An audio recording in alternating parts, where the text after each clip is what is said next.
So we have a Unit 2 Microeconomics pretest. This would be one of the first things as a formative assessment for students entering this unit. And as we see with the lovely splash, keep calm, it's only a pretest. So this is a pre-quiz. It is designed to get you thinking and inform me on what you already know. So read the following directions, choose the best answer choice for each question. So this is set up to display one question at a time.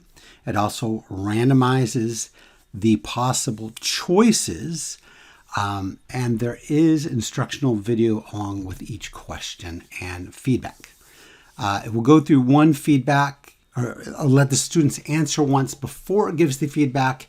They're allowed to take it twice, and then it would average the scores. So here we have our splash screen again. It's only a pre-quiz, along with our very first question. So our question states, when will people search harder for substitutes for oil? So one great thing with economics is there's a lot of common sense. If people might know the answer, they say, oh, I know what would happen.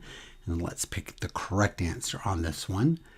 When will people search harder for substitutes for oil? When the price of oil is high. I'll hit my next and I'll go to my next screen. Now my next question is, when the price of a good increases, the quantity demanded blank.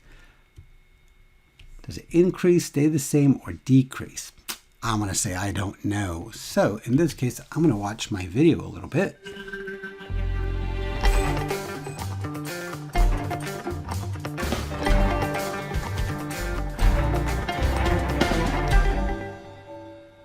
Supply and demand are fundamental concepts in economics. Usually, they're represented by a graph like this.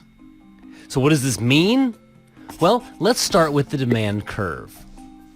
In short, a demand curve shows how much of a good people will want at different prices.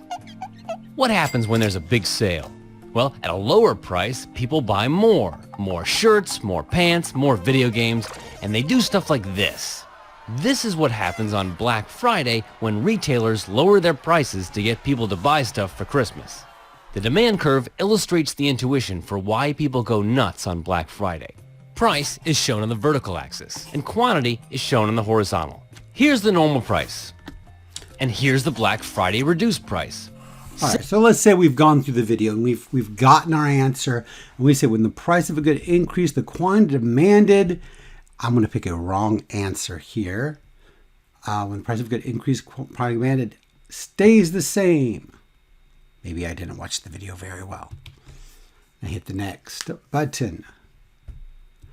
All right, so here we have supply curve. Along the supply curve, but the price of oil falls, what will happen to the quantity of oil supplied? I already know that the price, it will increase. Let's give a correct answer in there, and I hit next.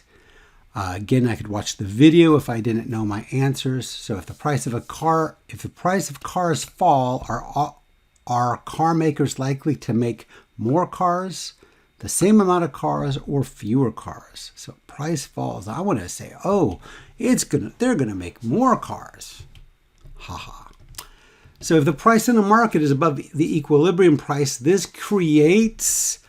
And of course, once again, they could go and watch the video if they didn't know to get a little more information.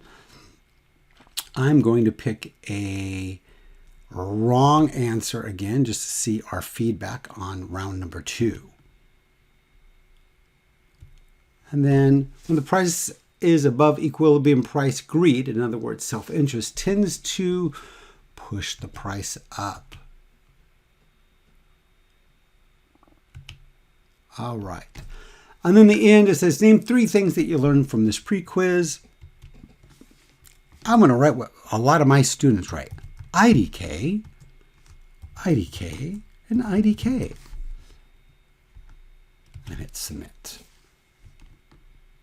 All right, so I'm submitting my answers. All right, so now, through round 1 is going to give us our answers and feedback. So here's my questions, and our feedback is on question number 1, yes, I got it right. And when the price of oil is high, people will experience a decrease in the purchasing power on account of less income for other goods of the purchased oil. So if people try to find substitutes for oil, that they are cheaper so they can satisfy their wants. All right, so we can go through here. You can see that each one of these has a feedback. So I have a couple wrong answers. Oh, I didn't do so well. And then the last one is waiting for the instructor to grade. So in this case, the student, after going through this, they could take it a second time and they would average their scores. So I hope you enjoyed the feedback and this mini pre-quiz.